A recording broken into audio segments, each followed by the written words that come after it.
Chapter 131. You're talking about the de Arma, right? Seeing that Maisie already knew about it, Erwin nodded and continued without hesitation. I want to wait until you've attained certain achievements in life, before I tell you more about her, Z. Even if you were to know something about her in the future, don't blame your mother. In fact, your mother loved you very much. She knew that the Vanderbilts would mistreat you after her death, so that's why I showed up. Erwin sent Maisie to the door. Maisie got in the car and left after bidding goodbye. Not far away, Willow, who had been following Maisie around the city, was sitting in the car at the moment. She was grasping the steering wheel tightly with both hands and took out her cell phone as soon as she saw Maisie coming out of the strange man's house. Looking at the photos on her phone, she gave off a wicked expression and smirked. Bitch, I finally have something on you. At the Vanderbilt Manor, Layla walked out of the bathroom wearing a sexy nightdress, but she was extremely aggrieved to see Steven falling asleep so early. He hasn't touched me since last night, just because mother mentioned that bitch, Marina Gonzalez, but I can't give up. She crawled to Steven's side, hugged him, and kissed him. Dear. Steven sat up abruptly and pushed her away. How can you still be so shameless at such an age? I'll sleep in the study. Layla watched as Steven left her behind so mercilessly. She was so ferocious that her cheeks were flushed. How am I, a living woman, not comparable to that dead bitch, but if Steven really loved Marina, why would he give me a chance back then, or, are men all unfaithful beasts? Is he starting to think about his ex-wife now that he's grown tired of me? Seeing that nothing had really happened these days, she could not stand not doing anything and waiting for her demise.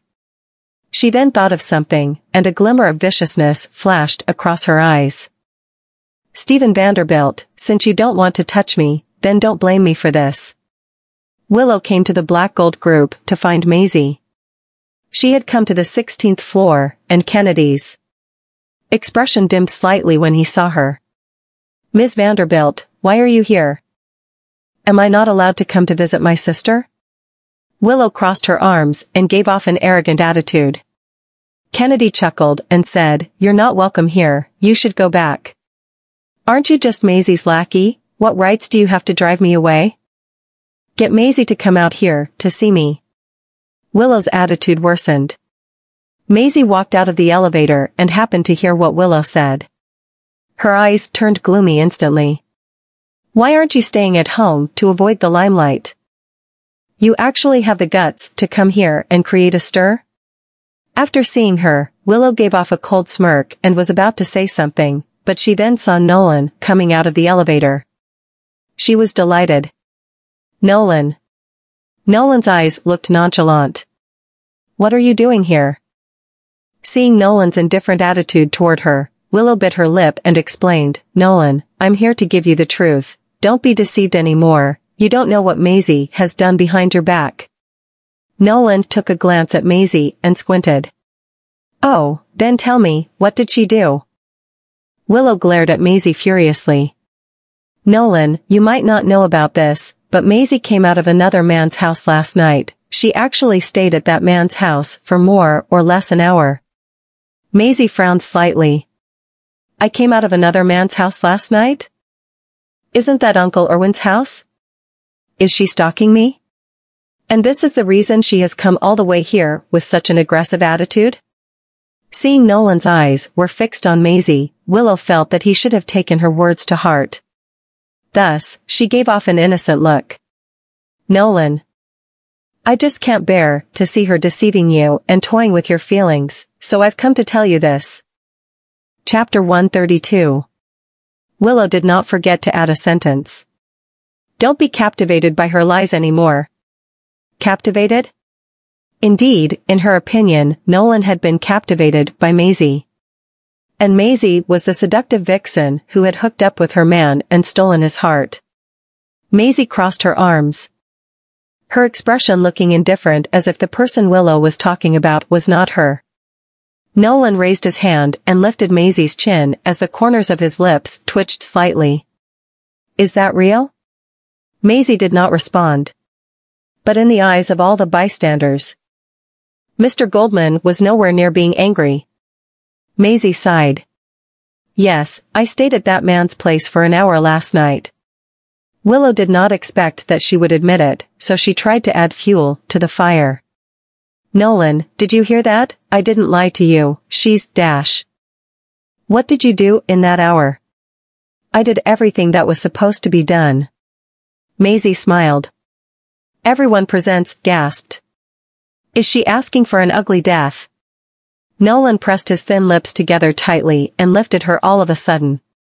Ah, what are you doing, Nolan Goldman? Let me down, you'd bag. Maisie was exasperated.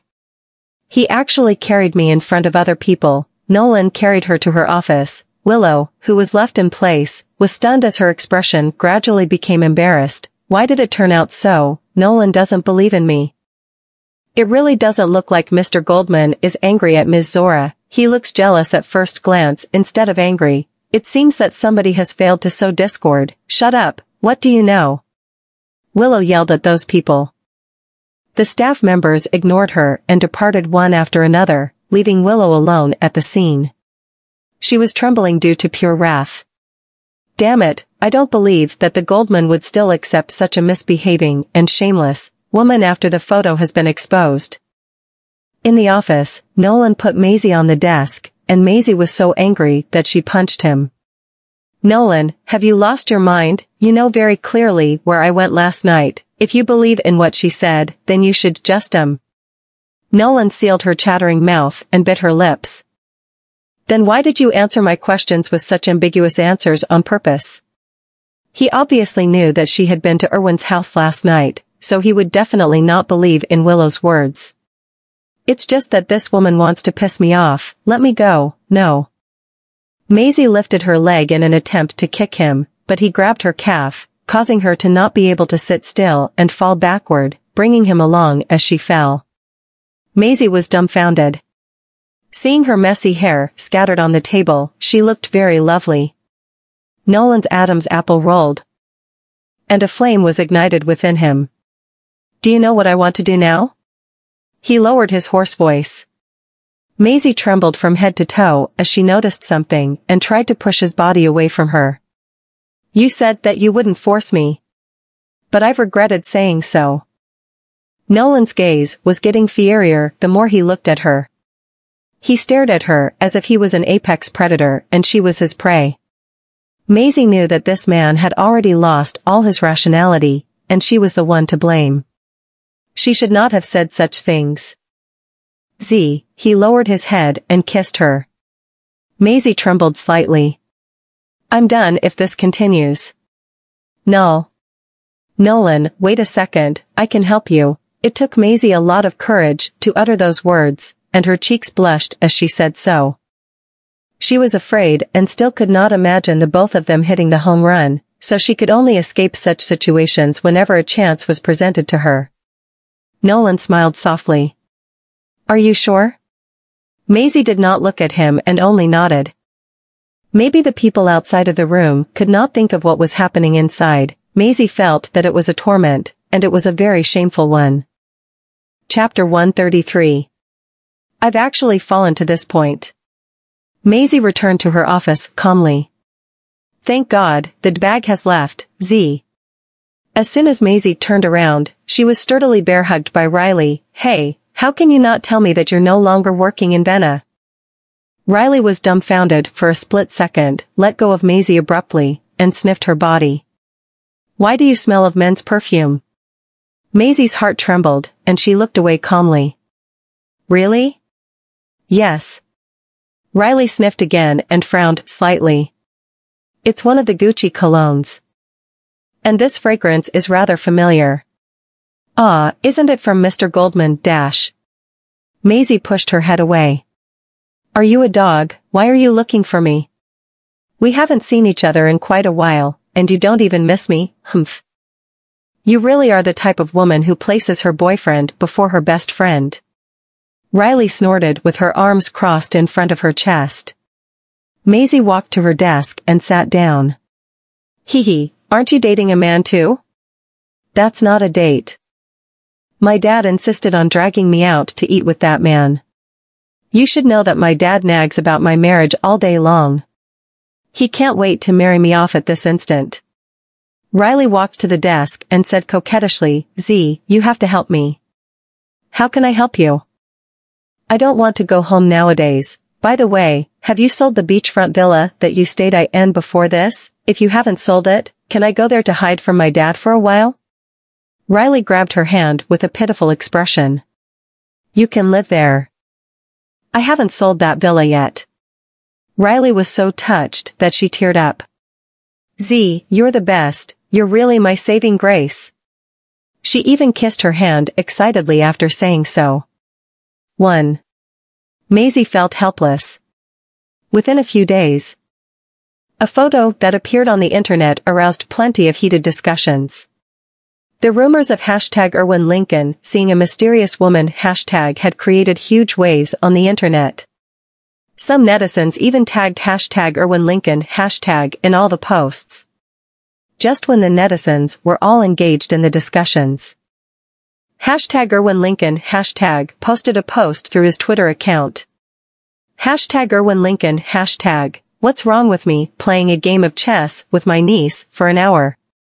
Maisie laughed when she saw this comment, and she even retweeted and commented on the post.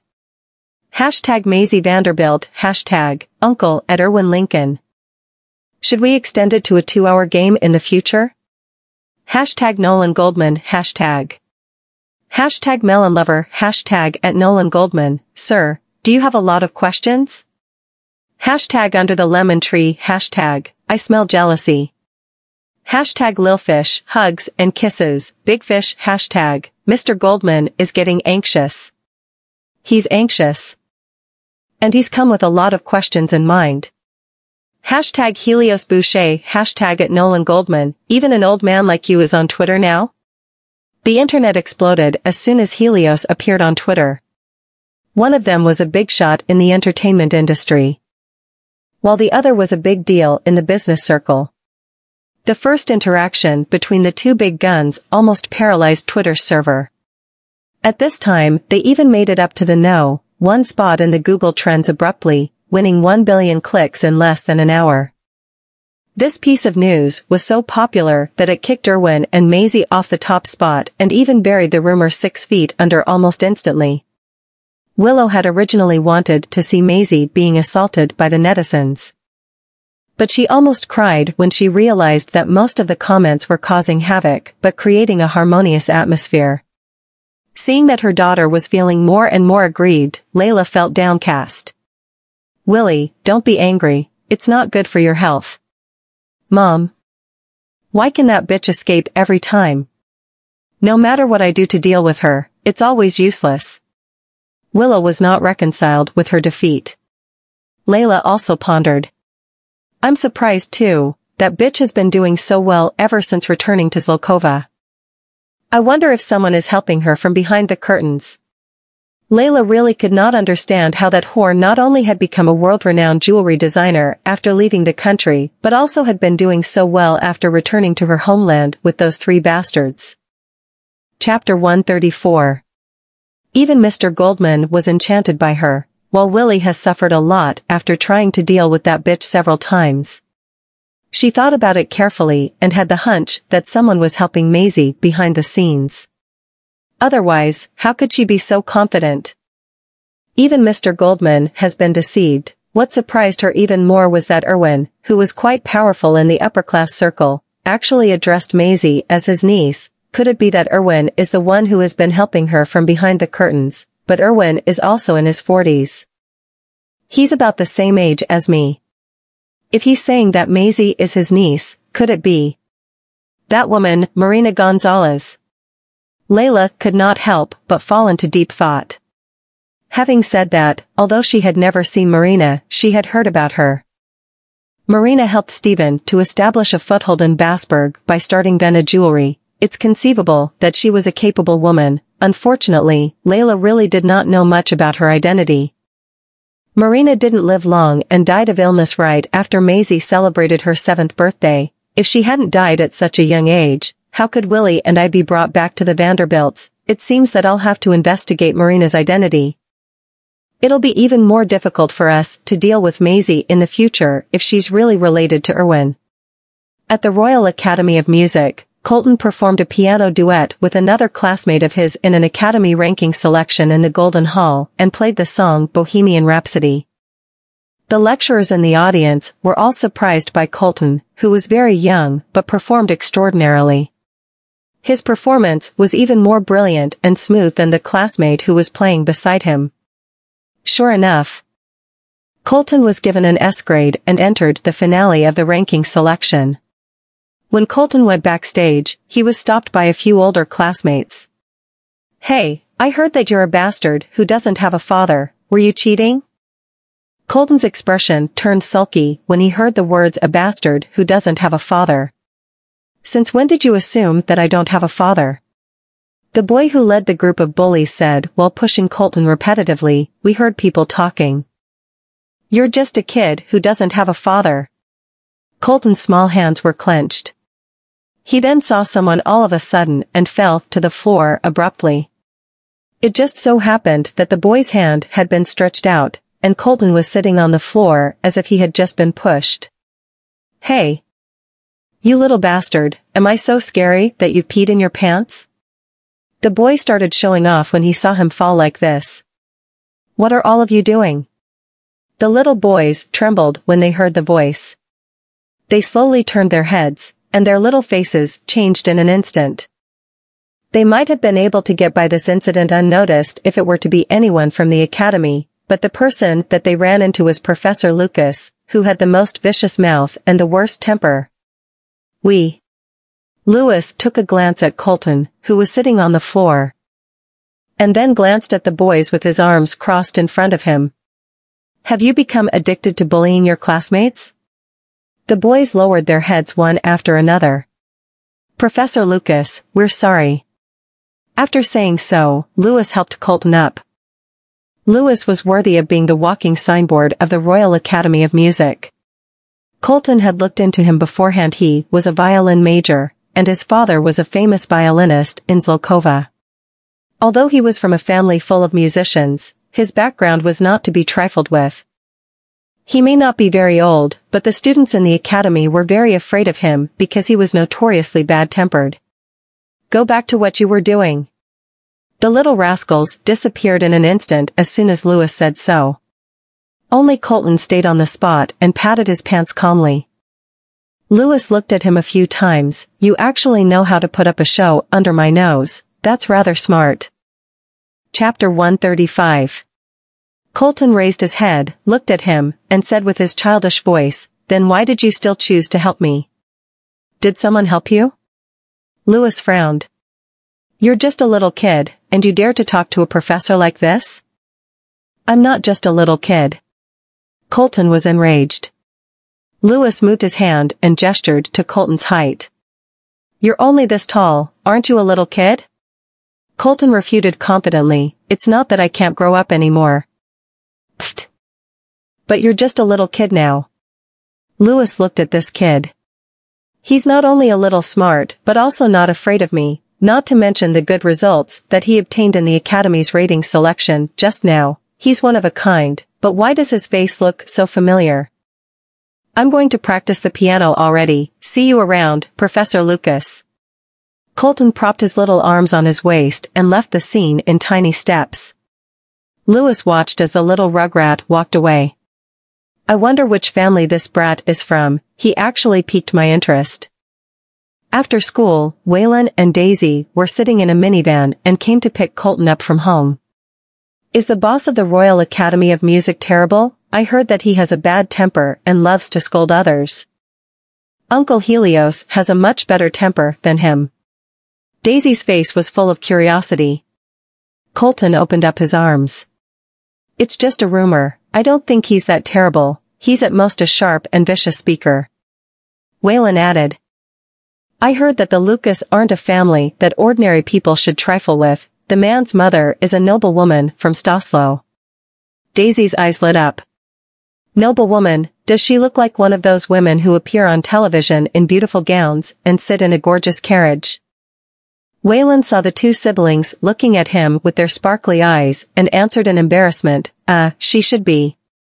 Angela, who was driving, looked helpless. Whenever the three Rugrats gathered together, it always felt like they were premeditating something malicious. At the Goldman mansion, the three Rugrats looked at their parents from time to time when they were eating, as they felt the atmosphere between the two adults was a bit strange. Due to some temporary businesses, Mr. Goldman Sr. had to return to the Goldman family estate. So they were the only ones left in the mansion apart from the servants and butlers. "Mommy." "Yes?" Maisie raised her head and glanced at Colton. Colton tilted his head. "Have you quarreled with Daddy?" Maisie's hand trembled, and she took a glance at Nolan. Nolan was picking fish bones for Daisy carefully and earnestly. He did not even lift his eyelids when he heard Colton's question. "Why would I argue with your mommy? I can't even love her enough." Maisie was rendered speechless. Daisy looked at him with her big and moist eyes. "Daddy. Then are we about to have younger brothers and sisters?" Nolan stopped what he was doing and looked sideways at the precious little doll who was sitting next to him. "Do you want younger brothers and sisters?" "Yes." "Yes, you're bottom." "No way." Maisie picked up her silverware and glared at the three of them disgustingly. "Aren't the three of you a big enough pain in my backside? Then Mommy, just give birth to another baby sister. Waylon is always taking care of Daisy. So I want a sister too." Colton felt that he was always going against the world alone, and it had always been very lonely. Maisie scoffed out of wrath and was about to say something when she exchanged glances with Nolan again. Nolan raised his eyebrows indifferently and gave off a faint smirk. "You can give birth to as many as you want. Our family has the budget to afford as many as you want." Maisie smiled and responded, "I'll say yes to this plan if you're the one who's going to give birth to the babies." With that being said, Maisie put down her silverware and went upstairs. Colton whispered, "Is Mommy angry?" "It's okay, eat your dinner." Nolan fed Daisy, and the corners of his lips were raised slightly. "I'll coax her later." Maisie had just witnessed how the three tiny rascals that she had given birth to betrayed her, thinking that she would have crumbled if there were a few more. Chapter 136. Why would she want to have more children with a horrible man like this? No way. Shameless man who could only think about sleeping with me, dream on, she mumbled while she was folding up some clothes, planning to go sleep with Daisy instead. Maisie didn't notice that the man who was leaning against the door with his hands crossed was squinting at her. Nolan wasn't angry hearing her mumble insults about him because it was true that he did want to sleep with her. When Maisie turned around with the clothes in her arms, her body jolted and her expression froze. No, she had been too careless. Done with the scolding? Nolan's eyes stared straight at her. She was pretty energetic when she was angry at him. That was quite adorable. Maisie didn't say anything. She carried the clothes out calmly and said, "I'm going to sleep with Daisy tonight." Nolan didn't stop her but smiled helplessly when he watched her walk away. Maisie was worried that the man was going to stick to her like glue, but it turned out that she was wrong. She had been under the impression she was going to have a good night's sleep in Daisy's room, but she was awoken in the middle of the night because Daisy was sleeping in all sorts of weird positions. Maisie sat up with messy hair and looked at Daisy's legs on her torso. Such a small frame. But it takes up half the bed. Who did she inherit this from? After moving Daisy back to a normal sleeping position, Maisie laid back down and closed her eyes, but the little girl's leg very quickly kicked over. Maisie was rendered speechless. She rubbed her slightly bruised forehead while she walked back to Nolan's room. She laid down on a small part of the bed and slept, glad that the man was still asleep. The next morning, Maisie went downstairs after changing. Nolan and the three children were already having breakfast. She averted her eyes. She had gone back because of Daisy's sleeping positions and didn't expect this man to get up so early. "Mommy, did you sneak back to sleep with Daddy last night? I didn't see you when I woke up." Daisy complained. Her mother had said she was going to sleep with her, but she left in the middle of the night. Maisie didn't say anything. After seeing her sit down, Nolan's lips curled. Your mommy probably needs to sleep in a familiar bed. Colton said, oh, mommy is only familiar with daddy's bed. I get it now. Maisie wished that the floor would open up and swallow her whole. Layla had someone quietly look into Marina's background but unfortunately did not find anything. Stephen had been sleeping in the study for 3 nights already, and Layla didn't care. She just prayed that she could get pregnant before Stephen changed his mind. After making breakfast and seeing Stephen planning to leave, Layla asked where he was going but didn't get a reply, so Layla gave up. Willow got downstairs, not looking too happy. What's wrong with Dad? Why is he ignoring us? Who knows? Layla was even more concerned.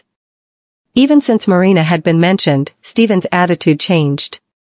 He never seemed to have such a huge reaction when she mentioned her previously. Mom, I saw Dad tidying up the study this morning. I don't know what he was clearing, but it took him half a day. Tidying? Layla's alarms went off. Was Stephen that old fool hiding something from her? Yes, the things looked quite old. I don't know what they are. Willow wouldn't dare ask. They had not spoken ever since he hit her mother and questioned Maisie. Chapter 137. Her father would do anything if she threw a tantrum in the past, but now he was ignoring her. It was all because of Maisie. Layla didn't say anything, but she was thinking.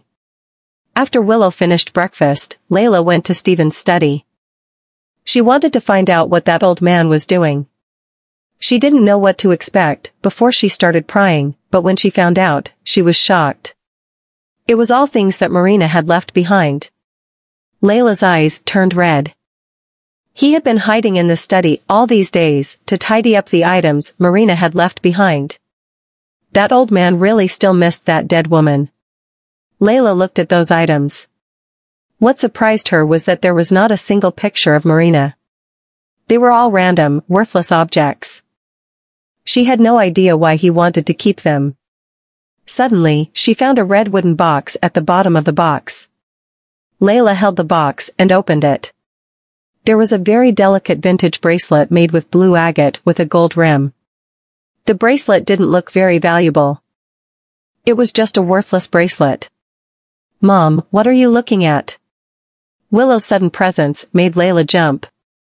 She put the bracelet aside and said, what else? Your dad was keeping Marina's items. Willow's eyes went straight to the bracelet. That's such a beautiful bracelet. She wanted to put it on. Layla stopped her. You dare put on something that screams bad luck? Mom, it's just a bracelet, there's nothing scary about it, I just think that it's pretty. Willow put it on. Layla didn't do anything since Willow liked it. She could just take it since it belonged to that wretched woman.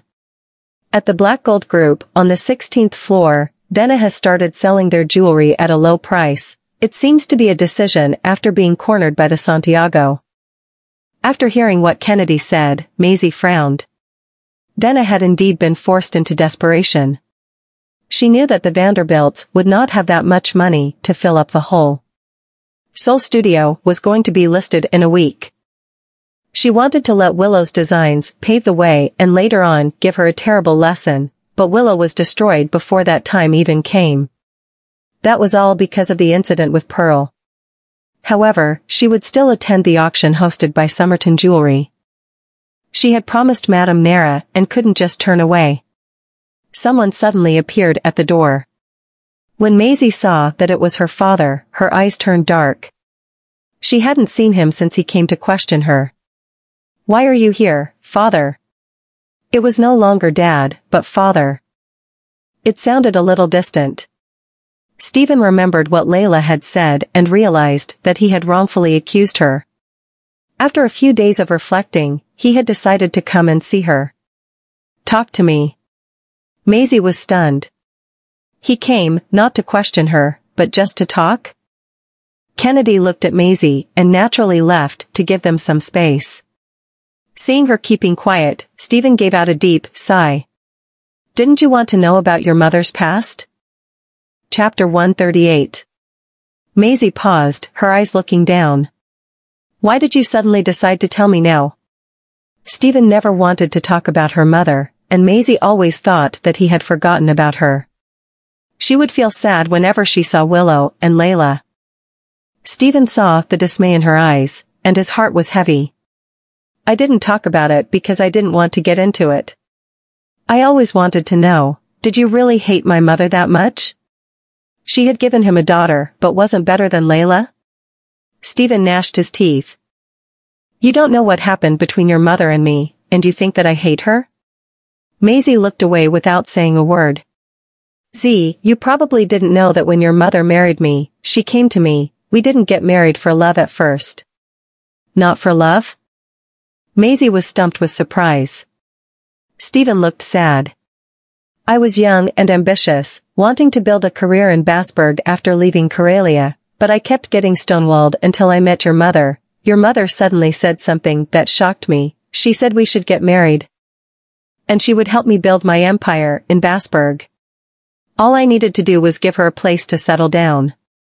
Stephen had been under the impression that Marina was joking at that time since they had just met for a few days. He could tell that the girl sitting in front of him was an elegant and bright woman any man would be tempted. He did need to settle down and build a name for himself in Basburg, so he agreed, but under the condition that they would not interfere with each other's life after the wedding. Just like a contract. She had said that if he found a woman that he fell in love with, he would be able to ask for a divorce at any time. They then registered for marriage and didn't even have a wedding ceremony. It was a simple process that made them husband and wife only at face value. Marina was indeed impressive and capable. She built Vena jewelry up within 2 years, with every single item designed by her. And just like that, they spent 2 years together, day and night. Marina's outstanding capability matched her charm. He couldn't deny that he had developed feelings for her and even wished that they would become more than just a face value couple. Stephen took a deep breath, his heart a little bitter. Your mother might have never fallen for me. I never knew why she picked me, and I knew that there was someone else in her heart. Maisie's face gradually turned pale. It seemed to be the truth, and that was hard for her to swallow. She was always cold to me, even when I tried to cross that line, she wouldn't agree. I really did think of being with her. I would do anything just as long as she would accept my love. But she kept rejecting me, and I ran out of ideas. I got together with Layla just to make her jealous. I told your mother, and I hoped that she would give me a firm answer. She still stood her ground. Stephen's eyes were empty. Later on, I cut ties with Layla and stayed with your mother until 2 years after that when she agreed to have you. It was the happiest time of my life. He had been happy because Marina had finally accepted him and would spend her life with him, even giving him Z. She had been less frigid, but he knew that he hadn't fully captured her heart. Chapter 139.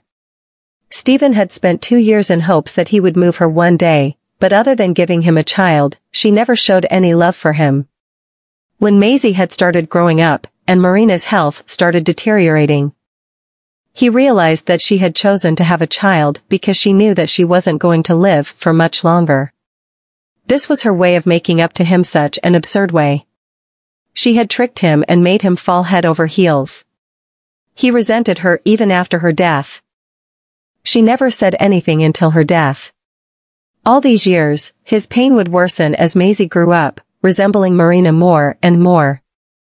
Although Stephen had brought Layla and Willow back and started focusing on Willow, he still cared about Maisie. He just didn't want to be reminded of Marina. Maisie buried her face in her hands while seated on the couch. Her face was pale as paper. All these years, she had been under the impression that her father cheated on their marriage. Since her mother had been treating her so nicely, she couldn't tell why her mother wasn't happy. She always thought that her mother fell sick because of her father's infidelity and later on passed away because of that. But why? Why were they together when there wasn't love? She wasn't supposed to be in a happy family. If Layla and Willow didn't exist. If Marina hadn't passed away from her sickness, she would be able to live happily with the protection of both parents. Why was the family broken? Z, even if one day you learn about the past, you shouldn't resent your mother, she loved you dearly. Erwin's words lingered in her mind. But she was spiraling down into a black hole. What she thought was a happy family that was broken up was just an illusion. Riley brought Daisy and Waylon, who were nicely wrapped up, to a Michelin restaurant. She wanted to treat them to a great meal before their schedule started filling up. Make sure you keep a low profile, you're celebrities now. Riley was very nervous the entire time, worrying that someone would recognize them. The two kiddos wore cool sunglasses that covered almost half their faces. Don't worry, we'll just dine quietly. Daisy was happily chowing down on what she wanted to have. Waylon drank juice through a straw, but his eyes were suddenly fixed on a woman walking toward them from the side. Waylon's eyes were filled with gloom when he recognized the woman. Willow hadn't been feeling great when she got to the Michelin restaurant, but it took a turn for the worse when she saw the two rascals. She could recognize them even if they were wearing those sunglasses. The two rascals were the reason Nolan had kicked her out of the Goldman mansion. She was going to get her chance for revenge. These rascals, you're going to cheapen this place by coming here. Riley snapped her head around when she heard that voice. Seeing Willow walk over. She stood up and said with a big smile, "Oh, the less impressive child of the Vanderbilts." That statement made Willow snap. Who did you just call a less impressive? Whoever replied would be that person. Riley shrugged. Chapter 140. Daisy laughed. You little rascal, what are you laughing about? Willow's face turned green after hearing her laughter. She hadn't even started with them yet. Riley stood in front of Willow. What are you trying to do, Willow? This is a restaurant. If you want to go crazy, please do that in the streets. Don't disturb the patrons here. A man with headphones sitting at the front just wanted to have some lunch, but frowned when he heard the commotion. This had nothing to do with him, so he wasn't going to step in. The other patrons looked toward them, seemingly unhappy. The server went up to try and stop them, but was chewed up by Willow. No one could have predicted that Willow was going to throw a cup of coffee at Riley. Everyone around them stood up, startled. Godmother. Waylon stood up, took off his sunglasses, and threw a glass of water at Willow. Willow's makeup started melting because of the water. You horrible rascals, how dare you? Willow angrily raised her hand to give Waylon a slap, but right when Riley was going to stop her, another person stepped in and grabbed her wrist. The man removed his headphones, his cool face looking annoyed. Are you crazy? Why are you, an adult, arguing with a child? Willow was stunned. Seeing that everyone around was talking about her, she bit her lip hard. She was too impulsive and forgot that they were in public. Waylon looked at the man, who looked back at him. The man suddenly turned to Riley, who was drying herself with tissues. Why would a mother let her child skip school? Waylon paused, frowning. Skip school? Was he talking about Colton? Did this man think he was Colton? Riley stopped what she was doing and looked up at Louis Lucas. The man with dreamy eyes was breathtakingly good-looking. He had pale skin, and his elongated, dreamy eyes went well with his high nose bridge and full lips. He looked as though he had walked out of a romance novel. Were you talking to me? Riley pointed at herself. Louis looked at her. Are your ears not working? Isn't it obvious?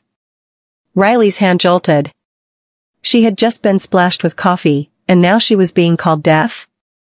You're the one who's sick. Daisy tugged on her shirt.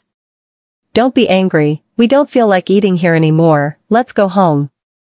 Let's go. Waylon held Daisy's hand, giving Willow a sharp stare while on the way out. This isn't over yet. Willow felt chills down her spine. No way. That look the rascal gave her looked exactly like Nolan when he was angry. It scared her. Louis was rooted to the spot while looking at Waylon walk away. What was wrong with this child? Didn't he recognize him? No, not only did the child not recognize him, but he also looked like a different person from the kid in school. Mr. Lucas, sorry for the wait. The waiter had the food packed and brought to him. Louis picked it up and was going to leave when Willow spoke to him. Are you Mr. Lucas? Was it really Mr. Lucas? Everyone in Bassburg knew about Mr. Lucas, the musical genius.